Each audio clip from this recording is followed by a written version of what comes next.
Good morning, Tommy Boyd. Great show. We always look forward to West Brom coming to Fratton Park because it's 3 clear points, and it's about the only 3 clear points we get. Can I ask you a question? You can skirt it if you want. How many A-levels you got? It was different. I got 2 passes in the Scottish. What were they called now? I think they were all levels. That's different. We had a different system. Scottish education. English and history. Scottish education is the best in the world. Oh, by the way, that when I say two, that means A, B, or C. I think I got a B and a C, but I got grades and all the others. But I only view it as 2. Do they matter, you see, is the question this morning, because a lot of people are 250,000 plus people are opening their A-level results. The question is, do they matter? Did you ever need to show anybody those certificates? No, I didn't. No. How many, I've asked your team here, and I wonder if they mind if I quote this, but have a guess. You see, how many A-levels do you think your prod's got? Claire's quite intelligent. I'd say 2. 3. Okay. How about the man who's driving the show? All fingers and buttons? No. Left school at 14. 0. Yeah. Okay. How about the good lady who's doing the phones this morning? I think she's quite clever. Yeah, I think. Yeah, I'll go 3. 3? No, 4. I'll go 4. 4. No, you've been asking. I haven't been asking. How did I know? No. Gee, Willikins. That's an A-level in itself. The human condition. I had an argument with someone last year, and I'm going to get slaughtered for this. You know, in school, sometimes I think physics and science and Shakespeare, for instance, cropped up. I said, what does anyone need Shakespeare in school to go and get a job with? That should be an alternate. If you want to read into English history about poets, fine, but to use school time, that doesn't get you living. Well, I got shot down in flames, but that's how I feel, Tommy. I'm going to follow exactly the same course. Thanks for the tip. That's after the news and sport. I know nerves. On 1089 and 10:53 a.m, Tommy Boyd on TalkSport. Morning, take a good look at anything that's drawn very low in the 1 mile, half a furlong races at Epsom now. Always in the frame. Good morning. So it's A-level results this morning. This probably affects every family in Britain one way or another, in as much as almost everybody knows or is related to people and families with and taking of the A-level results. And what do you say is a crucial thing to those who... And what was your experience? We're going to be talking about this, peppering the programme with the whole philosophy of exams, the business of A-levels. I'll tell you what happened to me in just a second, and it may be a bit like you, I don't know. And we'll also, of course, be focusing on what appears to be the emergent news story from the A-level results, which is that for the first time, girls have outstripped boys, although, we're going to be going through the figures in some detail, because I don't know whether that is down simply to the fact that more girls took A-levels than boys. And since I didn't get A-level maths, I'm not terribly good on skewing and spinning and twisting and getting to the heart of the matter on the percentages thing. But we've also spotted a couple of interesting trends ourselves on this show. But we will mainly be talking about the fact that girls now, academically, are consistently ahead of boys at age 7. Always knew that. 11. Always knew that. And now 14 and 16. So really, all that has happened is that educationalists are no longer having to perform gymnastics to explain away why boys suddenly overtake girls during the middle teens, which they always said was due to hormonal changes that accompanied puberty and various things. Simply the fact of the matter is girls do better at school than boys, right from start to finish. And you'd have kind of expected that to be the case. If they start off better than boys, then why shouldn't they finish better than boys? So all we've got this morning is what we probably always suspected was the case. But of course, we'll be asking why. 08700 40 50 60. I had rubella, German measles, when I took my A-levels. I don't think it affected me really badly, but I do remember almost passing out during history. Then the A-level results arrived, and I looked at them, and I appeared to get D's in all the subjects, which disappointed me, because I'd been hoping for A's and B's, but it was the middle of the afternoon when my mum reread the slip that had come through the post, and I hadn't got D's, I'd got O's. In other words, I'd failed the A-levels and had been given an O-level grade, but because the typing on the page was so poor, the D's looked like an O, or the O looked like a D. So I left school because, I left school and decided to take the exams myself, but I couldn't get a concomitant syllabus. The curriculum was different for the history, for example, A-level that I wanted to take. So I contacted my old history teacher, and she told me a couple of books to read, and then on the morning of the exam I had to go up to the Lyceum Ballroom in London, where I was sitting my history A-level. where I used to go bopping anyway, yeah? And there were a dozen or 15 desks laid out in the middle of this wooden floor. On the way up for the exam, there happened to have been a newspaper article about Mussolini, so I'd read it, okay? And the rest of the course, I'd spent about 8 to 10 weeks sort of superficially studying. No sooner had they said you can turn over your exam papers than a band started up practicing next door. Seriously, a heavy metal bands were practicing an intro over and over again next door. It wasn't, 100 decibels, but it was there. It was a huge distraction. So with that huge distraction, with a course I was unfamiliar with, and one of my answers was based on a newspaper article that I'd read on the train on the way to the exam, I got a grade B, and therefore would have qualified to go to university, but chose not to. So A-levels, everybody's got a story like that. And I put them in an envelope and have never to this day been asked to show them to anybody for any reason whatsoever. In fact, now I don't know where they are. And that's 15 years of your life aimed at getting those qualifications. I don't know if there's a moral there, but everybody's got the story. 08700 40 50 60 will be right in a moment focusing on what appears to be the main thing to jump off the page at you as 250,000 British youngsters digest their A-level results this morning. If we pull back, we see that for the first time, girls have overtaken boys when it comes to exam performance at A-level, for the first time. Now, the question I want to ask is this. Does this reflect the fact that boys are starting to get wise to just how valuable or valueless A-levels can be? And in that respect, philosophically, if you like, they're actually ahead of girls. On 1089 and 10:53 a.m. TalkSport. A little bit later on, we'll get the very latest on the Russian submarine. And we're also going to be chasing up a news story which appears in some of the tabloid papers this morning about a father who has just discovered that his baby daughter, when she was handed over to social workers for fostering, was put in the care of a lesbian couple, and he's considering taking court action to have her removed. But back to A-levels. I've got Prince William's A-level results in front of me. I'll get to those and read them out in just a second. Have a think to yourself and see what you think he got. He took 3. What did he take? Geography, art and biology. The subjects that don't matter. What a funny... Mind you, he's not going to need them, is he, for the job he's got in mind. 08700 40 50 60. For the first time, girls have got ahead of boys in A-level results. Now, should we be worried?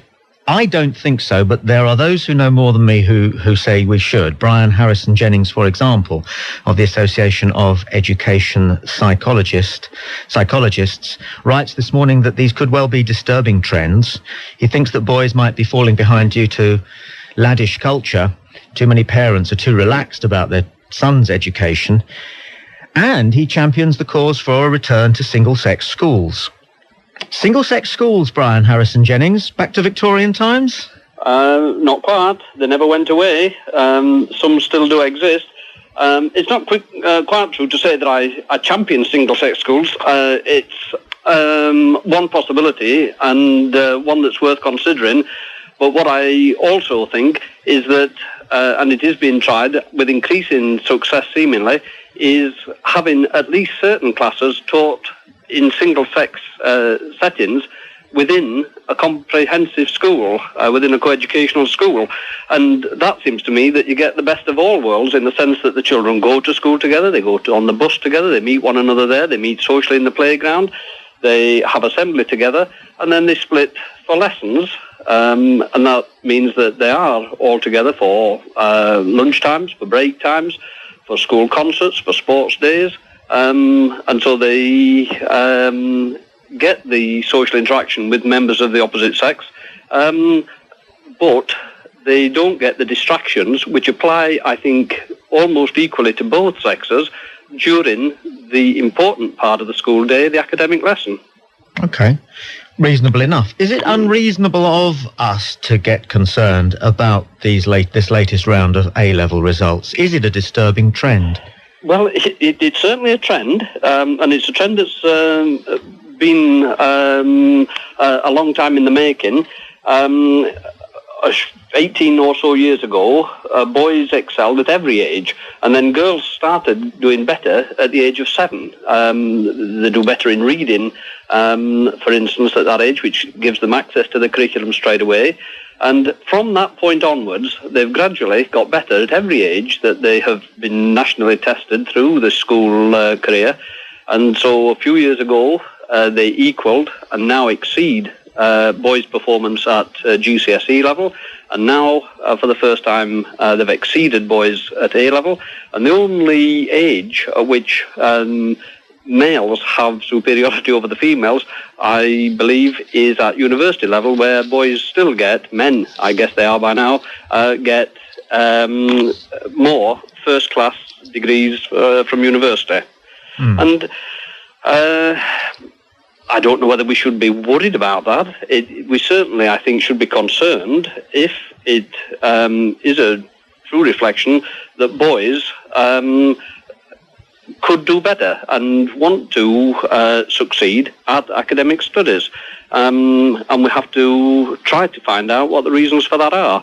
Certainly in the schools that have tried using single-sex classes within the main comprehensive school, they're finding that there are advantages to boys and to girls. And so it's not to the detriment of one or the other. Girls are better behaved. Yes, not exclusively. Usually. Girls like to comply. Not always, but more usually. That's right, usually. More often, certainly. More boys are disciplined in school. More boys are expelled. More boys are sent to units in other schools called pupil referral units. More boys are sent to than girls are sent to schools for pupils with emotional behavioural difficulties. Right. And I'm talking to Brian Harrison-Jenkins of the Association of Education Psychologists. To what extent, then, should we also be concerned about the fact that girls are going through academic life doing exactly as they're told, whereas you could argue, and it could be reflected in these A-levels, that boys are actually starting to strike out on their own before they leave school? Yes. I have to say, I heard you trail that view before the adverts, and I think it's a pretty good post hoc rationalisation, because I think if that were to be the case, I don't know any evidence to support it, but if that were to be the case, then I don't think the boys would actually enter the A-levels in the first place, because the results are, the comparisons are between those who have entered for the A-levels. Now, it's not to say that some young people of both sexes don't see their way to whatever they choose to be success in life as being through the academic treadmill. They do, as you say, strike out on their own, and they want to approach their life through rather different channels. And I think that's excellent. I've no problem with that at all. And it certainly can be successful. I speak from a very realistic personal interest in that. I passed the 11 plus and went to grammar school many years ago, and promptly threw my chances away, as many people would say, by failing to get more than 3 O-levels and leaving at the earliest possible state at the end of the 5th form. It was only subsequently that I got my A-levels and went to university, and in fact have ended up, as you say, as General Secretary of the Association of Educational Psychologists, and with a couple of university degrees, not just one. And so A-levels and the lack of success therein certainly shouldn't be seen as, for anyone, as being the absolute end of the road and the fact that they can't make any progress in life at all. Far from it. And my story is far from unique, I promise you. There are lots and lots of people that I met in all walks of life who have followed a career path very similar to my own. Brian Harrison-Jenkins, thank you for talking. My pleasure. Thank you. Bye-bye. You're tuned to TalkSport. I'm Tommy Boyd, in for Mike Dickin this week, and we are chewing over the A-level results, which will have arrived for over 250,000 youngsters, and therefore it's an issue which probably affects almost every family in Britain to one degree or another. Girls, for the first time, have outstripped boys, but if you take a look at the figures, that there's a whole range of quite curious and interesting trends that are thrown up. And two questions I want to ask. 08700 40 50 60. You never get the figures on exam success or otherwise in relation to date of birth And it's always seemed to me that if you're born in September, October, November, then because you're that much older and more mature academically and in every respect than youngsters who are grouped with you, who are born in June, July, August, that has to be a big factor, surely. And the other question we're asking is, over from yesterday's programme, does anybody listening to this show know the guy Nick out of Big Brother? We want to know his background because we want to know if he's a plant. Please, 08700 40 50 60. On 1089 and 1053 AM, TalkSport. 08700 40 50 60. You can email the show with, at the moment, your thoughts on A-levels, your reaction to the news that girls have outstripped boys for the first time. But it's marginal. I mean, there ain't a yawning gap. There might be in 10 years' time. Will there be in 10 years' time? You can email the show by going to our website, which is talksport.net, and click on the button that says email the show. Terry's our first caller this morning from Birmingham. Terry, you're on TalkSport. Hello, Tommy. Hey. Regarding the A-levels. Yeah. I think, listening to what you said earlier about your own circumstances, mine are pretty similar. I left school at 15, having taken note. I was the last one that was allowed to leave at 15. After that year, it went up to 16. Mm-hmm. So I wasn't sort of encouraged to stop on. I mean, I was pretty clever, I think, but I started work anyway at 15. After a couple of redundancies in the 80s, I decided to try and study. Mm-hmm. So I went to night school, did GCSEs, and I couldn't believe how easy they were, Tommy. I don't know if it was because I was that much older or because that's how easy they are these days. They talk about dumbing down. Mm. But to me, you know, there was something that a kid of about 12 could have passed. Mm. I got grade A's anyway, you know, unsurprisingly. Mm-hmm. Carried on further and did what's called an access course, which is for people over 21 who've got no A-levels. And you do an equivalent of an A-level syllabus. Mm. And even that I found pretty easy, to be honest. I mean, I'm no genius or anything, but I couldn't believe. You know, I'd always been sort of at school. I'd always thought, oh, A-levels, you've got to be sort of a genius, you know. And I was sort of frightened about that, really. That's why I didn't sort of pursue academic studies. Anyway, passed those, went to university, and I ended up with a 2-1 degree, which I was very pleased about. What was that in? It's in communication studies. Okay. Which incorporated radio, journalism. Okay. Just out of interest, communication studies A-level results I've got in front of me. Yep. The exam was taken by 3,700, and the A-level was taken by 3,797 pupils, of whom well more than twice as many of them were girls than boys. Does that surprise you? It doesn't really, Tommy, because I think a lot of... And they did a lot better than boys. Yeah. 12.7% A grade passes for girls compared to 8.4% A grade passes for boys, and that's pretty much consistent through the B's and the C's and the D's. So more girls doing communication studies, and they're doing much better at it. Ditto, very impressively, in psychology, which is one of the new subjects. I've done that as well, Tommy. You have you? Yes. You're going to need a sex change operation at this rate. In fact, I did actually. What you could say was, look, sort of, I think the arts are more classed. I mean, I've done psychology, sociology, law, English, and so forth. And there was a preponderance of females, and this was like plus over the age of 21 as well. But I think that these subjects, you know, I don't think it's to do with femininity or masculinity. They appeal more than, say, you know, mechanical engineering. I mean, I'm not being sexist or anything, but no, personally, it takes me half an hour to put a plug on, you know. Thanks for your call, Terry, in Birmingham. Word with Damien in Stepney on A-levels. Hi, Damien. Well, when I was at school, I was the youngest in my year. Mm-hmm. I was born 5 minutes to midnight on the 31st of August, and I was top of my class, right, which is very unusual. You were referring earlier to younger children each year not performing as well as the older children. That's actually well known, and there's a lot of research which shows that. Well, name me some. Off top of my head. Yeah, well, don't say things like that. So you wouldn't have got an A-level off me, mate. No, I wouldn't have got an A-level off you. Don't say stuff like that, and then the minute the tutor says, well, can you know? Oh, no, I can't. Well, I haven't... You're straight out, and you're straight back to the library, and you're doing the work all over again, sunshine. Can I C+. Can I also raise some other issues? Okay. Right, one of the biggest problems I found with exams is that when I was a young boy, I smashed both my wrists, and most of the exams are handwritten, and particularly when you get to university. What did you do that for? I was playing football. Oh, I see, all right. And there was a ledge at the goal, and I went up to hit the ball. Sorry, but I thought we were getting off into a, you know... I thought we were getting off into a nighttime call here. You know, I slashed both my wrists, and... No. Basically what happened was an accident. I can't maintain writing for 3 hours. my wrists just go, right? And basically, I used to do a habit at university, one long question, one medium question, and one short one. And the short one was always the one where my wrists were really hurting. Thank you for your call, Damien, and well done, and keep up the good work. And when I was at university, do you know there was a sick bay set aside for students who simply could not go through an exam without being ill? Literally, there were 3 sick beds and 3 desks next to the sick beds for the university students who, when it came to sitting their exams, were going to be physically ill during the exams.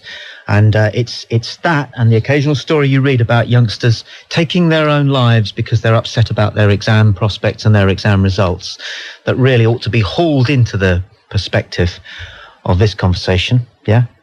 08700 40 50 60. You're tuned to TalkSport. It's Tommy Boyd in for Mike Dickin. We'll take the news. On 1089 and 1053 AM, Tommy Boyd on TalkSport. And so, look, a pretty good bet if you ask me. At 6-4, you might get 7-4 West Indies, having won the toss. It's obviously a pitch that's going to deteriorate. That's why they're batting first. And Nasser Hussain said on Alan Brazil's show this morning, the pitch is ugly. So we can expect a wicket down, maybe. 08700 40 50 60. I'm Tommy Boyd in for Mike Dickin this week and looking forward to next week as well.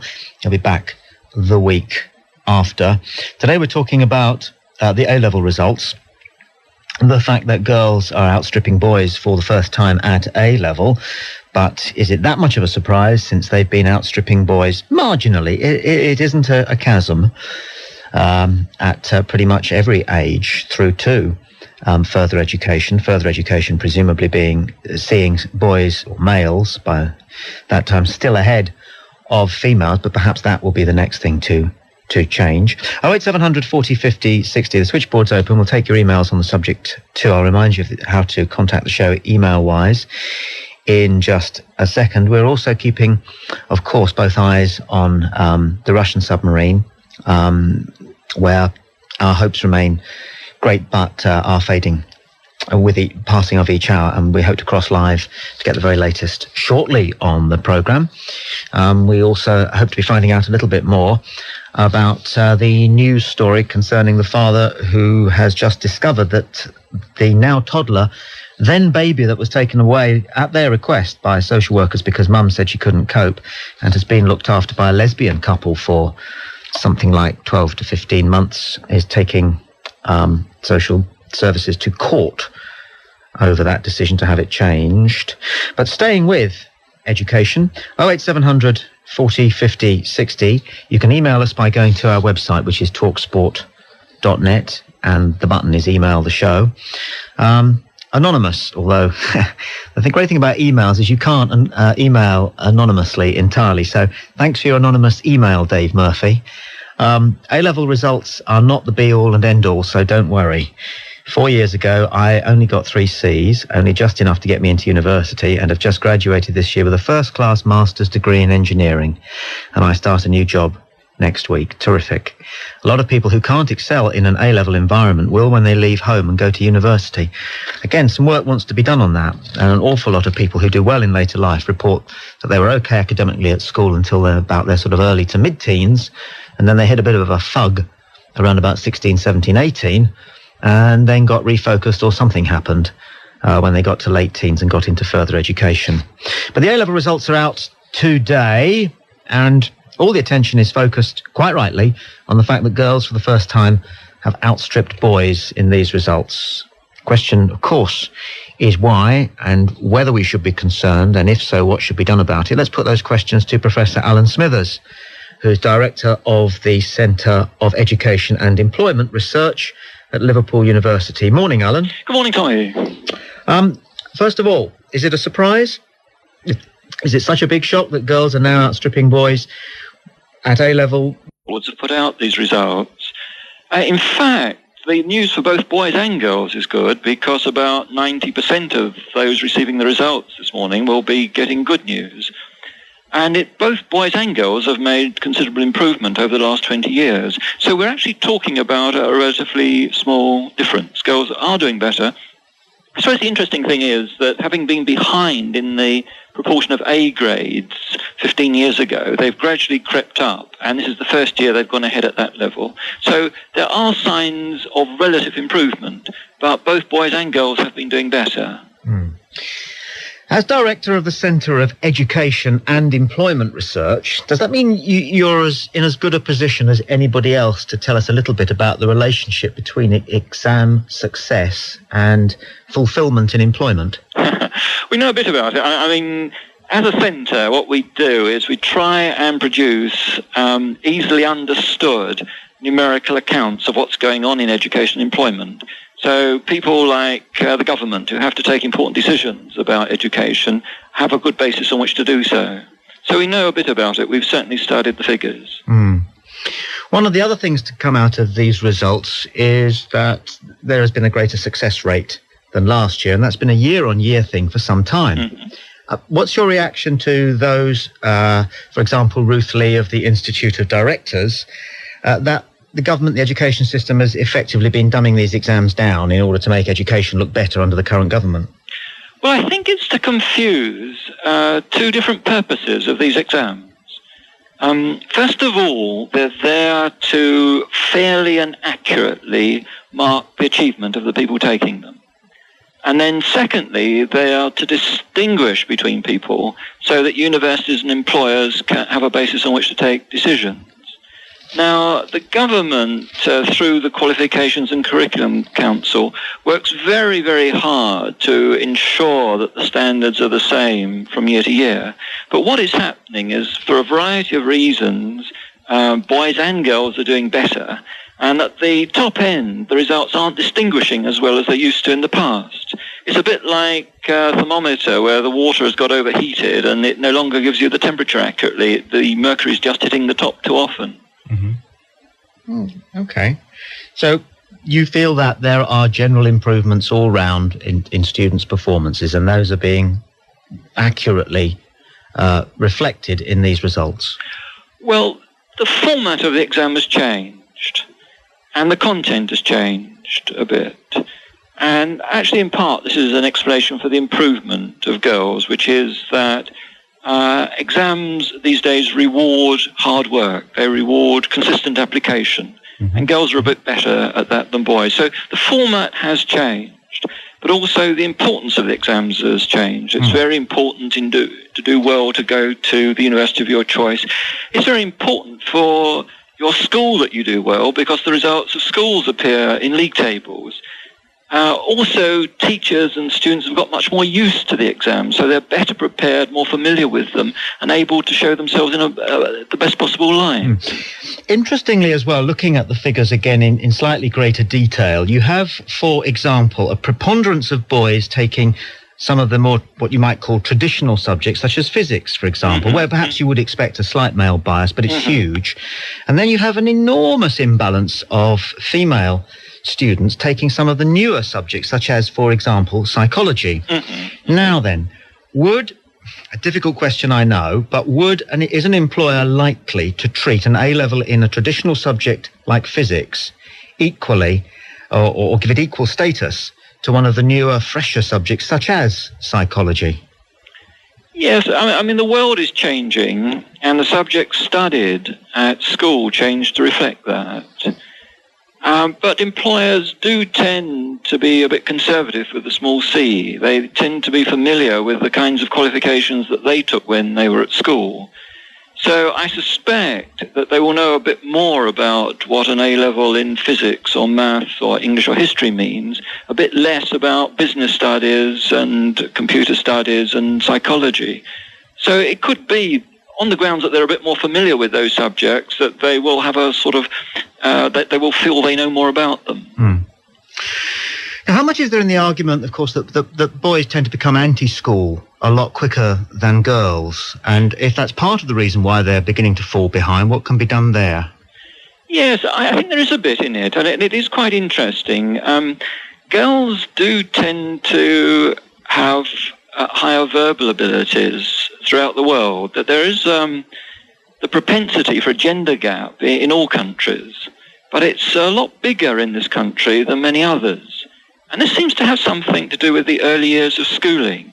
A number of countries recognise that boys find it a bit difficult to master reading and writing than girls. So they spend a lot of time talking to the boys, trying to bring their communication skills up to the level of girls. And so they try and give both boys and girls an equal starting point, and that means that they both enjoy success in those early years, and also as they make progress through the school. Some of our boys experience failure during those early years. They can't quite cope with the formal learning of reading and writing at that stage, and so they begin to feel a bit unhappy about schooling, and then that perhaps becomes greater as they go through the school. And in order to demonstrate that they're worthwhile human beings, that they need to be taken seriously, they try and demonstrate how good they are outside of school. They don't work within the school system perhaps as much as girls do. Professor Alan Smithers, thank you very much indeed for talking, Director of the Centre of Education and Employment Research at Liverpool University. Men at school learn a very important social trick, which is to appear not to care about their work. But they do. And they continue it then throughout their working lives. This pretense that they don't really care, they're only turning up because they have to, but actually they do quite like to do a good job. 08700 40 50 60. Let's get the travel now, shall we? Just a couple of moments ahead of our first trip to Headingley, where the West Indies have won the toss. Travel now from 2A level, Karen Mercer. Today, live and exclusive from 1 p.m. on 1089 and 1053 a.m. TalkSport. 08700 40 50 60. Your reaction to this morning's A-level results. And the news that girls are finally outstripping boys. This is almost certainly because, quite simply, girls apply themselves a lot harder, and because amongst girls, you're not considered a swot or a creep if you actually put your nose to the grindstone and have a go at getting your results. In fact, you're seen as being something of a hero. Are you? Am I right? I didn't go to a girls' school. I didn't know. I wouldn't know. I went to a boys' school. 08700 40 50 60. Mended our email machine so I can now read the emails. But before I do that, we'll cross to Headingley and get an update with the first ball about 10 minutes away on the England-West Indies test. Here's Chris Cowdery and Jeff Boycott. Yes, good morning, and a fair morning here of weather. It's 10 minutes ago to said bright sunshine. Now I can say it's a bit cloudy. Typical Headingley morning, a little bit damp, the crowd filling up here, and I can tell you that the West Indies have won the toss and elected to bat. There's been one change to both sides from the last test match. England, as has been much publicised, are playing Graham Hick at number 7. Robert Croft, of course, drops out from the last test match, so the 7 batsmen and the 4 seamers as expected. The West Indies, Nixon McLean comes in for Franklin Rose. That's the only change in the West Indies side from the last test match. But the news also, I must tell you, is that Curtly Ambrose only just passed a fitness test this morning. He has got something wrong with his back, so the West Indies will be particularly pleased, I suspect, to have won the toss and batted to give Ambrose a little bit more time to recover. Jeffrey Boycott, good morning. Well, good morning. Typically Headingley, as Chris says, overcast, and the pitch, not a great looking pitch. They've been like that for years, with cracks already in the pitch. It's the moisture is still a little bit in it. There's a tiny bit of moisture there, not enough to say it's a putting in pitch, but certainly with the new ball you'll have your hands full batting. There's no doubt at all about that. The pitches for the last 15 years have been a bit up and down, and if the match goes on to its 4 or 5 days conclusion, you'll find that as the cracks get hit more and more often, there'll be some uneven bounce, some up and down bounce from those cracks, and that's probably what's making the West Indies think, well, we've won the toss, there's a bit in it, there's always going to be something there, but it might be worse later on in the game for the team batting fourth. The one thing about Headingley that's changed in the last 15, 17 years, they've been digging up various pitches. They have this ryegrass, this rough, tufty grass that's there. It doesn't grow uniform. It doesn't look nice like a bowling green. It's little tufts everywhere, bits of bare patches, cracks, the soil. It's this Surrey loam that I hate. I think it's a terrible stuff. But they've got into this through Harry Brind at Surrey. He's supposed to be the guru all over the country making these pitches. And it doesn't bind. They're always cracks. They look ugly and they play a bit ugly. I think this one, like Headingley over the last few years, they're getting a bit better. they're playing a bit better. If you can psychologically or mentally get yourself tuned to bat, you can bat on them. But sometimes people come here and they think, oh, the snake's in the pitch, it's a little bit up and down, and they bat badly because they bat tentatively and they're psychologically a bit wary before they go into bat. So the West Indies keen to get runs on the ball, but also from an England point of view, that dressing room in a way might feel this might be a fairly good time to bowl. Bit of moisture still in the pitch. First use of it, do you think, for the bowlers? Quite happy? Well, the way I've seen Griffiths bat and Campbell for West Indies, I think anybody in England side would be queuing up to bowl at them. It's when you get to the serious players like Lara and Jimmy Adams, that's when, you've got to bowl well. But if you're a bowler with a new ball in your hand at Headingley, you've got to fancy your chances. I don't care who you are. With your West Indian England player, you've got to fancy getting a couple of wickets. So there we have it here at Headingley on a typical Headingley morning, fairly cloudy, a little bit breezy, but the game about to start in about 5 or 6 minutes time. So West Indies have won the toss. They've elected to bat. It's 1-1 in the series, of course, with 2 to play and all to play for. Thank you, Chris Cowdery and Jeff Boycott at Headingley for TalkSport. And, of course, we'll be hearing from them fall of wicket and certainly going back and getting a little dipstick their opinion on the way that interesting pitch is playing a little bit later on the show. This is Tommy Boyd in for Mike Dickin. You're tuned to TalkSport. On your team leader, TalkSport. Next on this show, I hesitate to put it like this, but what the heck? Are the Germans getting worse? Now, they're a good lot, and they're our allies now, and they're our friends, and we need them. But certain cliches are cliches because they're true, just as British Leyland always used to be on strike, and British rail sandwiches always used to be dry at the edges. So the Germans, when they are on holiday, are a different breed.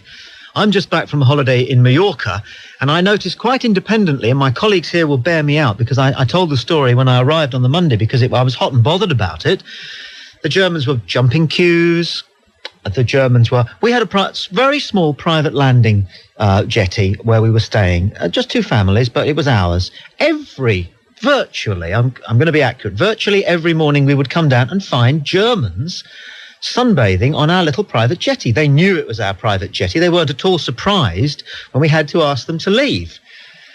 And then there is the business of sunbathing nude. Germans do seem to think it's perfectly acceptable. I don't know what the law of the land is in holiday countries, but Germans get their kit off at every opportunity. In some cases you don't mind. In other cases, you're having your lunch, literally having your lunch.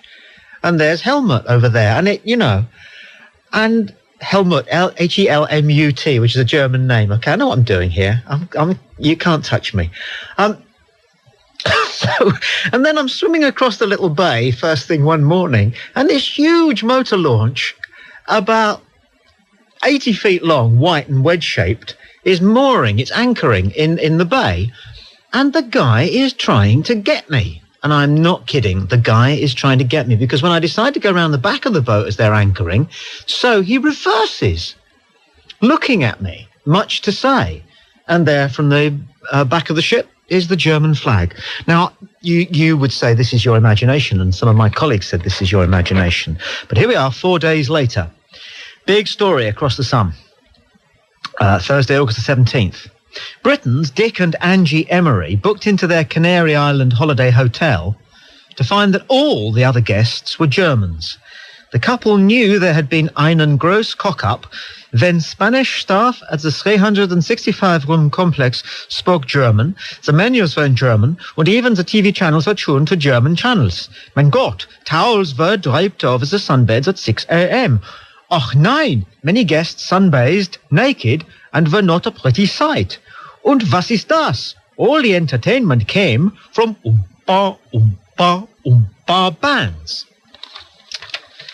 Now, a travel guide told me on my way home, and I was asked not to repeat the name of the travel company that is considering doing this, that a travel guide told me that there are British travel firms who get repeated requests, can we go on holiday where there are no Germans? And they're trying to put together a brochure which says, in a way that means they can't be taken to court, to Brussels or human rights or anything, which says that if you go on this holiday, you will hardly see any Germans. But are they changing? Are they getting more holiday? I don't want to say are they getting worse. Oh, hell, are they getting worse on holiday? And if so, why? There has to be more to it than Euro 2000. And the World Cup 1966. You're listening north of the border. I promised I'd mention it again at some point this week. 08700 40 50 60. We'll be digging into that one right after the news, which is next. This is Tommy Boyd in for Mike Dickin on TalkSport. On 1089 and 1053 AM, Tommy Boyd on TalkSport. Thanks. Lest we get a wicket, in which case we'll keep you posted. 08700 40 50 60. Tommy Boyd in for Mike Dickin this week. Just back from my holiday. Lots of people just back from holiday. Lots of people had holidays in the Mediterranean area. I read once that Germany was considering buying Mallorca. Seriously. Because they wanted to control who went there, and they are very German when they're abroad. Perhaps if you're German, 08700 40 50 60, I really would like to talk to you about the way in which Germans are when they're on holiday compared to the way in which it seems to me everybody else is. Are you aware of it? 08700 40 50 60. Just before the news, I told you about Dick and Angie Emery, two Britons who found themselves on the Canary Islands completely surrounded by Germans. They were the only Brits in the hotel. And Angie Emery is with TalkSport now. Morning. Good morning. Nightmare. I know. When did the penny drop? When did you really realise what you got yourself in for? Well, at the airport, really, we started to get worried because, you know, when you're waiting to see your rep to see which bus you go on, there was only us. And then when we actually waited on the bus, the rep came to us and said, "I'm sorry." He said, "But you're the only ones on the coach." I thought, that's strange. And then Richard said, like, he'd heard at work that it could possibly be because there's German people here. And I thought, oh my God, you know. Anyway, we got there and we were greeted by them talking to us in German. And then they seemed quite shocked that we were English. And it just went from there. It got worse, to be honest. We just couldn't wait to get home. How long were you there for? 2 weeks. And what are you going to do about this? Well, I have spoke to JMC and asked them for reimbursement of funds that we had to spend. I mean, for the second week, we actually caught taxis down to the town just to have some company that we could speak to, you know. And that weren't exactly English. It was more the Spanish in the bars that could speak English. I mean, we were spending about £40 a night, and we were all inclusive. And I asked them for money back for that, plus compensation for all the stress it caused us, and they're just not interested. You see, another thing was the nudists. Now, I wanted to get onto that because Germans do think it's acceptable and normal to take their clothes off around the pool. Well, I nearly died of shock. I just thank God we didn't have little kids because it would have made it worse. Yeah, mind you, I mean, it's us really, isn't it? It is daft to wrap yourself in polyester when the sun's out. They're probably healthier for it. Yeah. It's just that we don't do it, do we? And we're shocked by it. Yeah. Yes. I mean, the first night we got there, we went for a walk along the beach. This is 9 o'clock on the night. And this man just comes running out of the sea, you know, clothes on, like, and I thought, oh my God, I couldn't believe it. And then the next day, they're just parading. I mean, it wouldn't be so bad if they sort of hid it a bit more, but they were literally walking up and down the beach. They wanted you to see that. Parading, they wanted you to look at their bottoms. I know. Okay, and what else then? You know the cliche about sunbeds, towels on sunbeds. Oh, that was terrible. But it is a cliche, but are you telling us that it is what actually happened? Yeah, it's a nightmare. So you couldn't get a sunbed? Because they booked them all up by what sort of time in the morning? By 6 o'clock, literally. We got up at 7. We're out at 7 the one morning. Yeah. And all the towels were on the sunbeds. What about other things, like getting served at the bar? Well, we'd be waiting in a queue for our meals.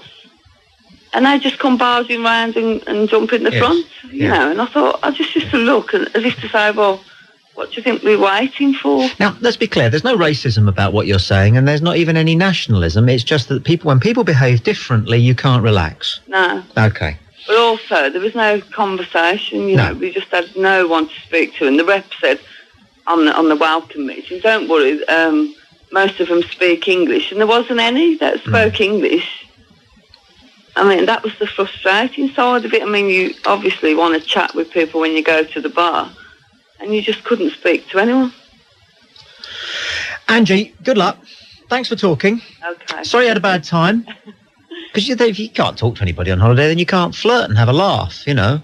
and the culture's different. So, you can't just chat about what the state of the sea and things.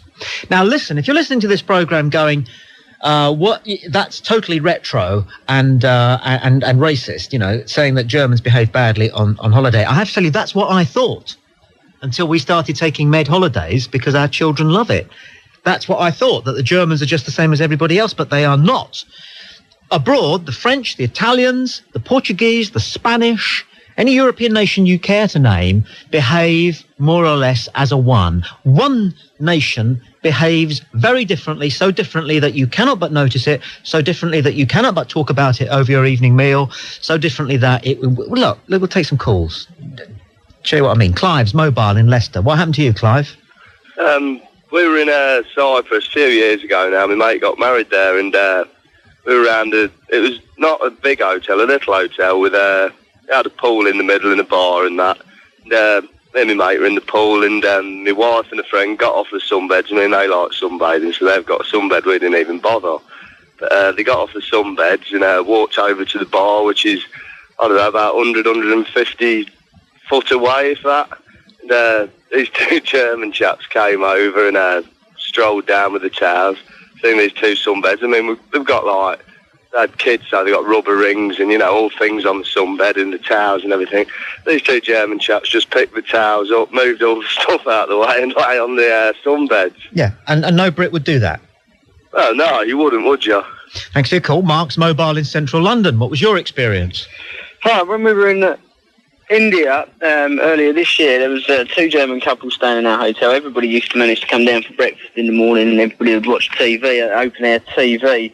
But as soon as they arrived, they used to come down first thing in the morning, sit at the table directly next to the TV when there were 100 other options for where to sit, and they would insist that everybody turn the TV down and be quiet whilst they had their breakfast, and would argue seriously with anybody who cared to argue with them. They persistently clicked their fingers at the staff, were rude to the staff, and just generally rude to every other guest in the complex, basically. Okay. Thank you for your call. Stephen is next. He's mobile in Blackburn. Stephen. Hey, Tommy. Hey. We're in Napa about 4 years ago. Yeah. We came home from a club about 4:30 in the morning, slightly inebriated, and all the Germans' towels were out all over the sunbeds. So, simple solution, threw all their towels in the pool and just slept on the sunbeds. Stephen, see what I'm saying? 08700 40 50 60. Maybe they're healthier mentally than us. Germans don't need to be liked. You're tuned to TalkSport. I'm Tommy Boyd on the Mike Dickin Show. A British couple are considering taking their holiday firm to court because they found that they were in a hotel which, besides themselves, was full only of Germans and staffed by Spaniards who only spoke German. The menus were in German. The Germans like to sunbathe naked, and the stuff about towels on sunbeds is absolutely true. 08700 40 50 60.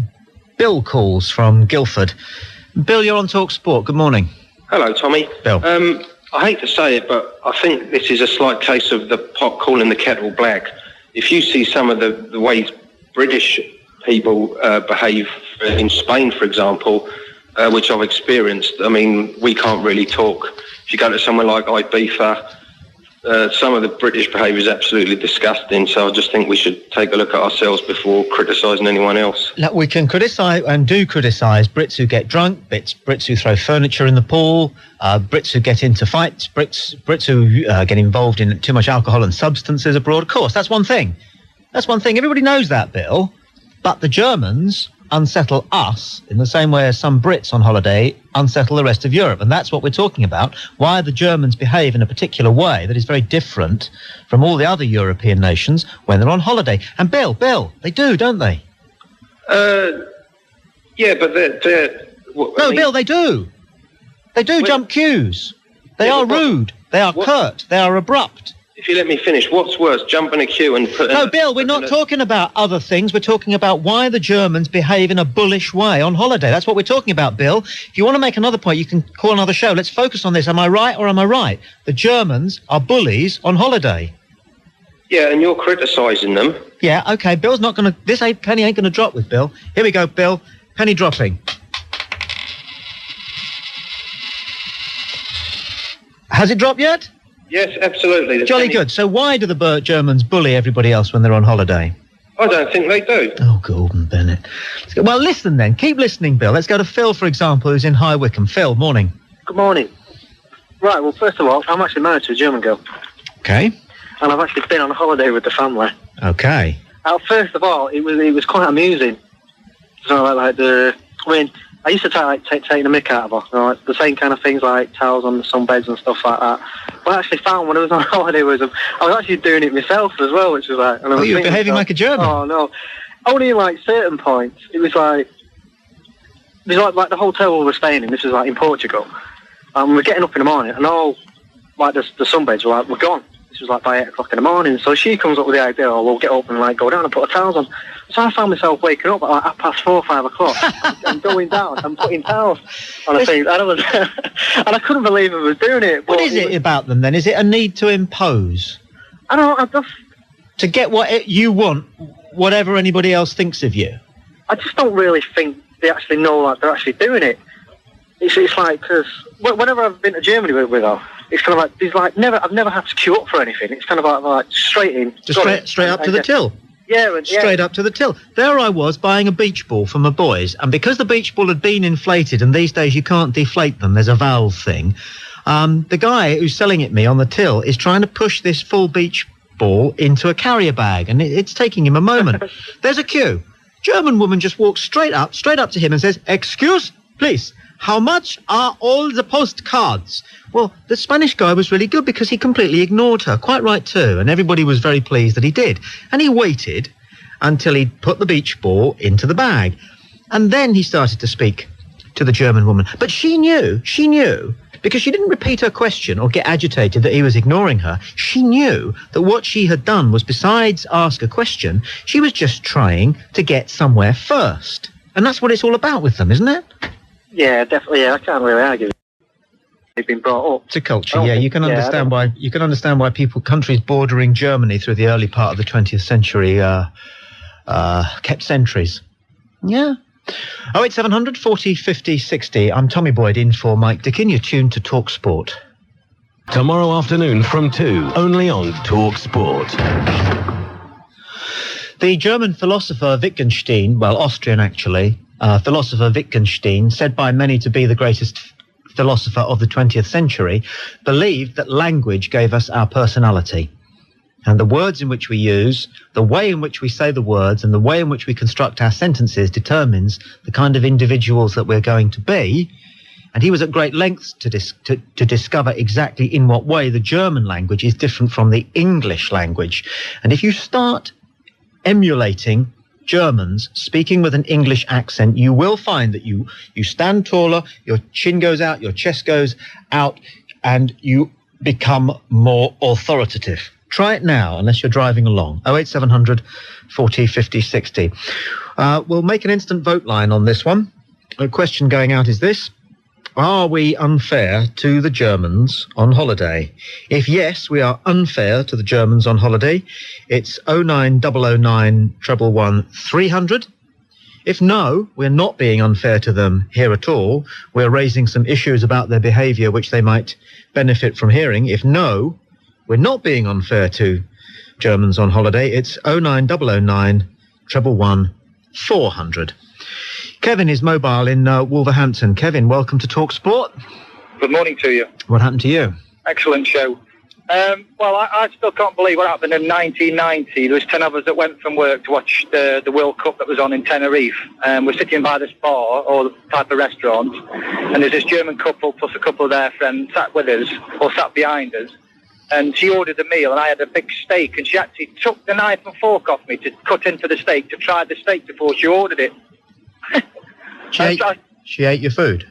Well, she'd asked me how my steak was. I said, very nice. Yeah, She took the knife and fork from me and actually cut into it to eat it off my knife and fork.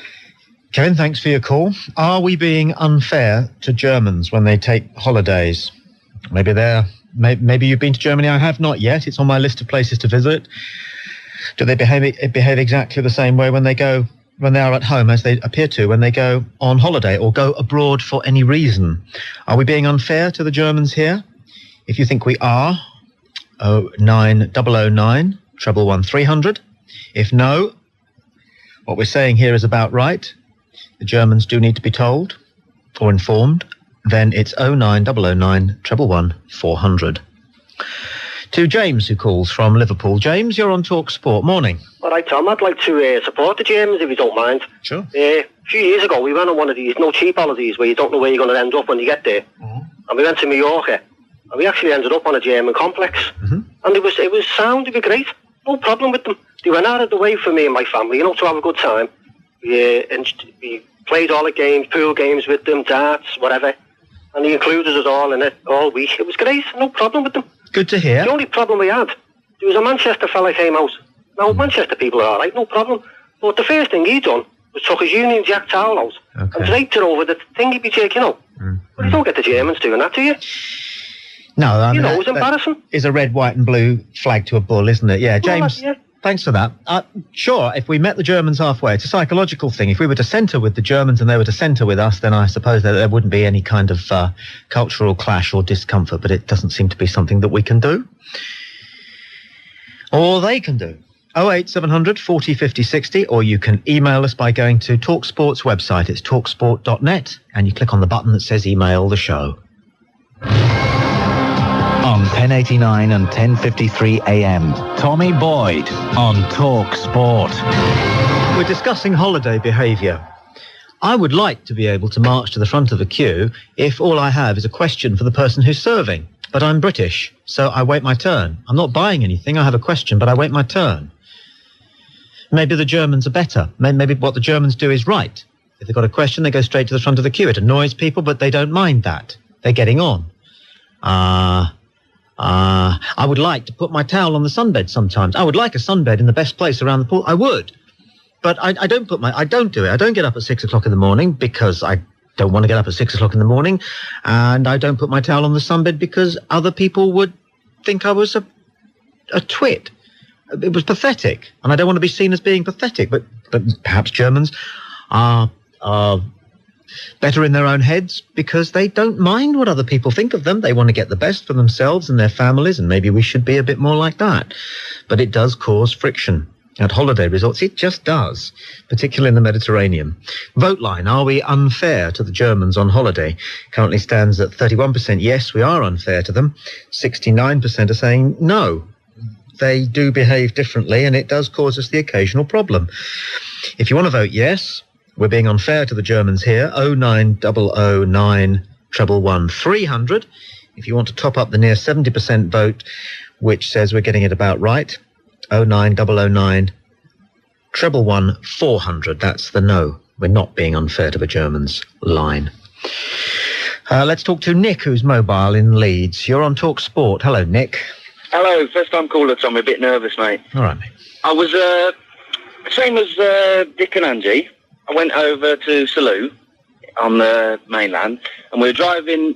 Everyone's getting off at the hotels, etc. And we're last ones on me and my girlfriend at the time, last ones on the coach. So we get off at this hotel and think, oh, this is all right, but we're the only ones, who have come from our plane. And I walked in, and there's Germans everywhere.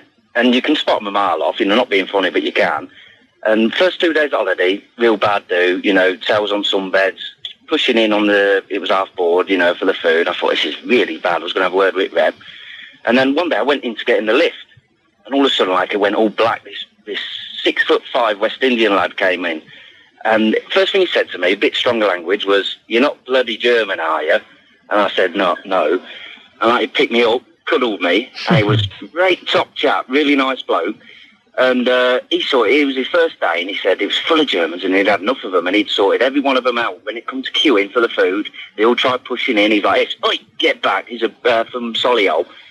And he had every one of them marching to his tune, they were all queuing when we got there. Some beds, we never had a problem after that. As soon as we got there, straight on, they'd moved everything. But it was such a, soft lad, even though he was such a big lad. It was top chap, but he sorted the Germans out anyway. Nice one. Thank you for the story, yeah. So they know. People know if they're behaving differently. It's a question of whether they want to continue behaving differently because it benefits them, or whether they're going to make the change, which would mean, unless the change that you have to make is explained to you, that you know what the change needs to be. So they're aware. They know. They behave like Germans when they're abroad. But I've got an email in front of me from Richard Brown in London. I lived in Germany for 13 years. I like Germany as a country, but I have found 85% of Germans to be, to me, rude, arrogant and selfish. However, it's perfectly acceptable to act this way in Germany. They don't even realise that they are being out of order, as far as we see it, half the time. We notice it more because we're probably the politest people in the world. A number of emails accusing me of trying to start World War II all over again. Of course not. This is just human observation. Kate Barker, well done. You've put back Anglo-German relations another 60 years. British people might be a little less fearing of foreigners if A, they learnt a second language, B, ate something other than fish and chips when they go abroad, C, actually spoke to some German people. You'd be surprised. They don't bite. P.S. My husband is German. Well, come on, you're talking through your shirt here, Kate. We're not saying any of this, and we know everything that you have said. The simple fact of the matter is it shocks intellectuals, such as myself, to discover that this cliché is true. Germans do drape towels over the sunbeds, and they do want to take up territory when they go abroad, and they do want to jump the queue. And say it again? No, sorry. And go naked, yes. I'm reminded by the team. This is an important point. Germans think nothing of taking their kit off at breakfast. And you just don't want it when you're having your sausage. You know what I'm saying. You don't. 08700 40 50 60. Although you look. Let's go to Paul, who's called from Burnham-on-Sea. Paul, you're on TalkSport. Thanks for calling. Hi there. Yeah, I've just done a brief tour of Europe. I've been to Germany and Austria. And I'm convinced that it's just a completely different mindset. They've been hammered on all sides. They've got their borders, they're up. My best friend's a Dutch guy, and they laugh the same way. And I think the only way they can keep control and order is actually to take Germany with them. And if you've got a hotel complex full of Germans and one English person turns up, it bursts a whole bubble. And they've got a hell of a job to adjust and move out of that mindset. They need order to keep going. And it's like you don't get German restaurants, do you? You get Italian restaurants, you get any sort of restaurants. You don't get German restaurants. You don't.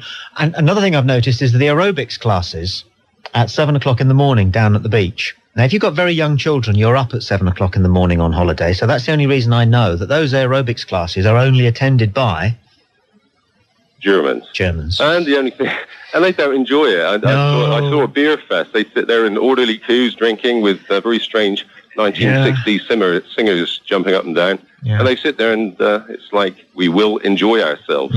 So we just burst their bubble when we turn up, and we tend to be very open-minded, but they have a siege mentality, I think. Thank you for your call, Paul. Billy's in Stansted. You're on TalkSport, Billy. Oh, hi there, Tom. Billy. Are you all right? Thank you. Yeah, do you know why I said that? You know the lady that answers the phone? She told me to ask you how you are. Did she? Is she trying to wind you up? I don't know, mate.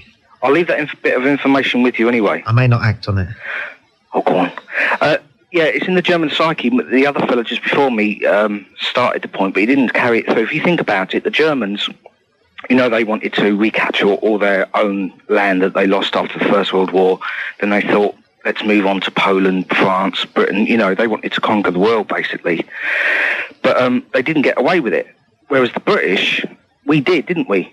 You know, we had Australia, America, Africa, India. We've been there. We've done it. But it's still in the German psyche, you see. When they see a sunbed of a foreigner, they put their towel on, and it's in their psyche, see. Now, I can prove this point, because what I'm going to do, I'm going to set up a website called deutschlandüberalles.com. You're not a historian, are you, Billy? No, what? It sticks out a mile. One of the most interesting things I read about a comparison between Germany and Britain is that Germany was a nation long before it was a country, whereas Great Britain was a country long before we became a nation, if indeed we ever have. There is such a thing as a German person. Try and get out to that sort of standard next time you call Billy. Joe calls from Aberdeen. Joe, you're on TalkSport. Morning. Yeah, hi. I just think that you've been a little bit unfair to them, really. I mean, I've been away in Spain and Europe a lot of times, and I admit you do get a bit of the towel syndrome and things like that.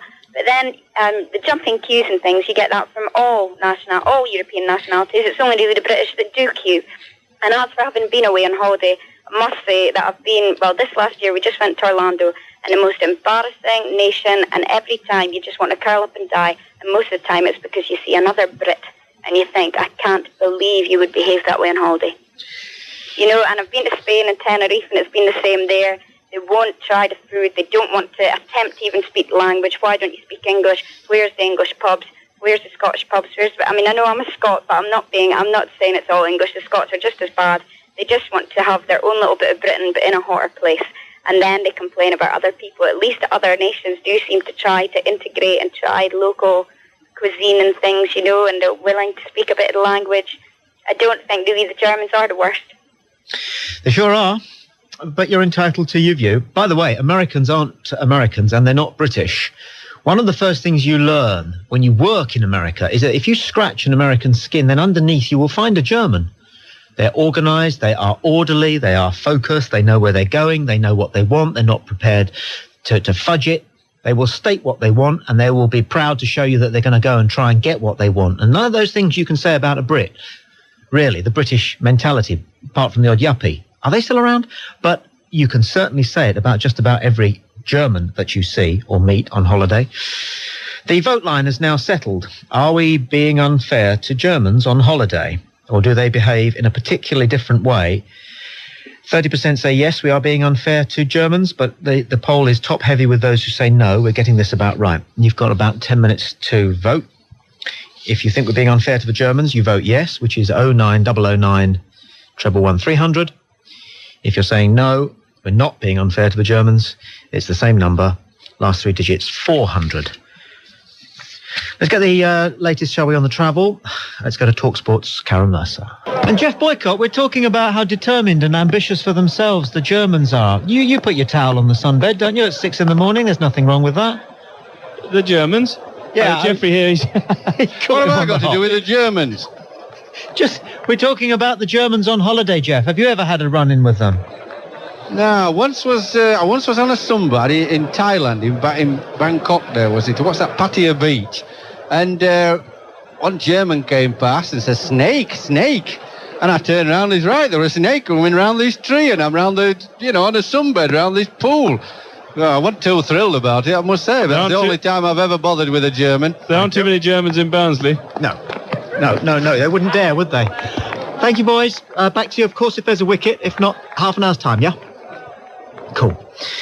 08700 40 50 60. There you are. Germans saved Jeff Boycott's life.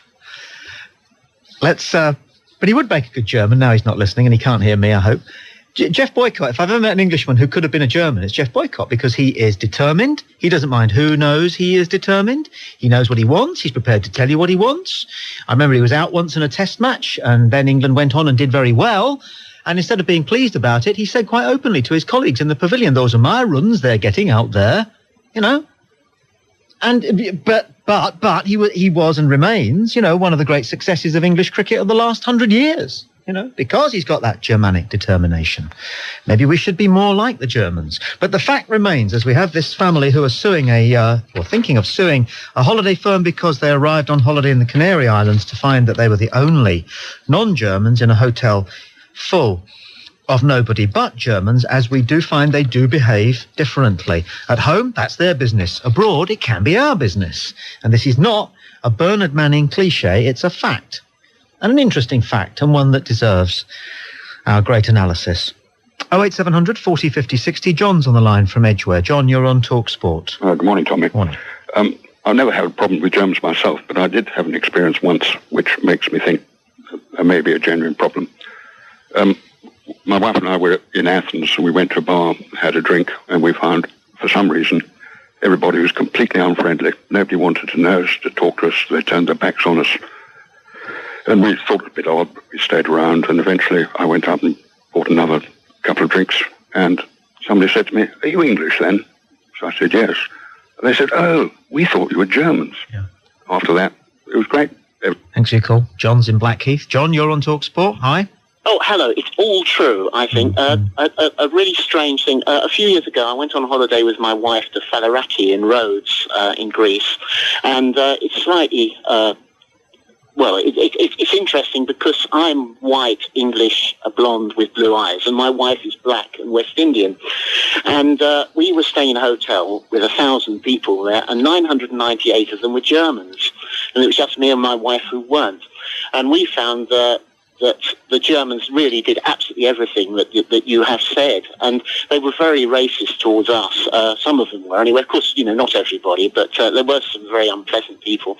But one of the things that happened, we were asleep one night.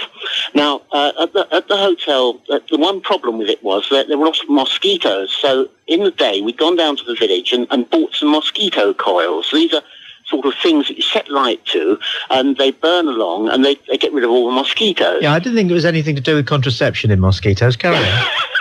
Well, anyway, in the middle of about 12 o'clock at night, all of a sudden, our bedroom door opens, and in come about 4 or 5 people with a policeman, and they said, they said you were smoking drugs. You were smoking drugs. Your wife is black. You're smoking drugs. And of course we weren't. We were asleep. And, it's sad, but we did find that where particularly on this particular holiday that it was all true, that the Germans really did behave in a very arrogant and unpleasant way. Subsequently to that, I've visited Germany on several occasions and found that most of the people I've met there extremely pleasant. But I guess that something to do with sometimes when people go on holiday, some of the worst aspects of their nature comes out. John, thank you for your call. Okay, top this. This is a completely true story. I came home from work. My wife and my 2 sons had taken a camping holiday on the Isle of Wight, so I had the house to myself. I came home from work to find a camper van and a tent on my front lawn. And this is on my father's grave. On my front lawn, a camper van and a tent, and 6 Germans. And they were camping in my front garden. This is absolutely true. This was about 3 years ago. And the funny thing was, they were jolly nice people, and it was clear they weren't going to have too much fun with their camping gas stove. And since I had the house to myself, I asked them in. They cooked me a German meal. They went off towards their tent, and I said, well, look, there's a couple of spare beds here. Would you like it? They liked that. They had a shower. They were charming. So charming. They were on their way to Stonehenge. So charming that we invited them back.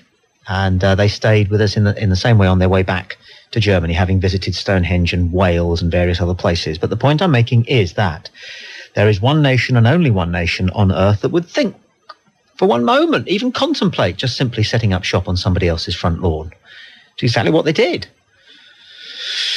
I mean, I find it demeaning to agree that this is the case, that Germans do behave in this respect slightly differently from every other nation on earth as far as we know. 09009 111 300 if you say, yes, now we're being unfair to Germans here. 09009 111 400 if you think we're not. TalkSport. Phone polls running at 72%. No, we're not being unfair to Germans. 72% of people who've called the phone line are saying we're not being unfair to Germans. Either myself, the family who are suing a travel firm because they found themselves, British family, found themselves in a hotel full of Germans and said that it just did spoil their holiday because Germans behave very differently in a particular way, which is knowing what they want and simply taking it, whatever it is, whereas we tend to be a little bit more polite. Excellent point. Email to us from Steve Grocott in Derby. He says this: spot on the German question, and you hit the nail on the head when you spoke about them wanting the best for themselves and their families. And that's why I'm always very happy to arrive at a hotel full of Germans. Next time you go to the Med, check out the German and English-dominated hotels. You will always find that the German ones will be a considerably higher standard, cleaner, with better food and better service. They've got it sorted. Steve, I'm sure you're right. One more email, this time on 2 topics, from Simon Sadler in Taunton. Important news, Tommy. Viewers of the Big Brother website have been watching some very exciting developments overnight. The group have found out about Nick's scheming ways, and they're on to him. Craig wants to hit him, a fight that Nick would lose. Channel 4 halted transmission soon after. Some of the other boys secretly searched his bag and found some notes, written notes. Simon goes on, I don't think he is a plant, but he's in for big trouble when he wakes up today. Second point, by the way, I lived in Germany recently. They do have very few problems with nudity. They are well aware of the towel wars, and they admit that many Germans are like that. But in everyday life, I found them to be pretty decent people. Sure, it's just when they travel elsewhere that things seem to go wrong. My brother, who travels the world quite a lot, backpacking, tells me that all nations seem to send their worst missionaries abroad, worst examples of their nation abroad. Audrey's on the line from Cardiff. You're on TalkSport. Audrey. Hi, Tom. It's good to have you back again in the day. I'd just like to say that I think it's most probably that they have more self-confidence than the British. It's not so much arrogance. I mean, I think because of the class system we have in this country, we're just prepared to take second best on everything. I mean, when you think of the European statistics, I mean, we come either at the bottom or bottom but one on just about every single thing there is. And we just, accept everything. And I think they most probably see that, and human nature being what it is, just go along with that. And vice versa, because we're conditioned into accepting things, we just help to, make the situation worse. Good point. Well made. Very quickly to Mick, who's mobile at Heathrow. Hi, Mick. Hi, how are you, all right? Yeah, welcome to TalkSport. Yeah, just two funny things about it. First time I went to Mallorca, we used to go on the beach every morning about 9 or 10 o'clock. Two of the most gorgeous women used to come and sit next to us, Germans. Strip off, go into the water, have a swim, come off, back, strip off, put their new bikinis on 4 times a day. So I can't moan at that, can I? No. And the second one, the hotel we stayed at, the manageress used to throw all their towels in the pool at 8 o'clock every morning. So it wasn't bad, was it? I can't say too much, can I? Fair enough. Sounds like he's waiting to pick someone up. Last caller on this topic for today, at least, is Shirley in Littlehampton. You're on TalkSport. Hello, Shirley. Oh, hello. I'd like to reiterate everything that guy said about the Germans having the best places. We lived in the Canary Islands for 10 years, and you will always find that where the Germans are, they've got the best hotels and the best food and everything. That's absolutely true. The only thing we were miffed about was when we came in on our flight. We couldn't land because the Germans had put the towels on the runway. Get out of it. I'm off. Heard it thousands of times before. But usually, as with so many jokes, there is some truth in there sometime. 08700 40 50 60. Let's take a look at the final poll update. We asked the question, are we unfair to Germans? With stories about towels and queue jumping and getting what you want. And 28% say yes, we are. 72% say no, we're getting it about right. 08700 40 50 60 is the number. Mike Rutherford is standing by, running a little late, so I didn't get a chance to have a chat with him before the end of the show, but he is standing by with the Motor Show. I'm Tommy Boyd, in for Mike Dickin. Don't forget to subscribe and like. Comment too if you wish. Even slap your legs and make a purchase from Ann Summers. But don't do nothing.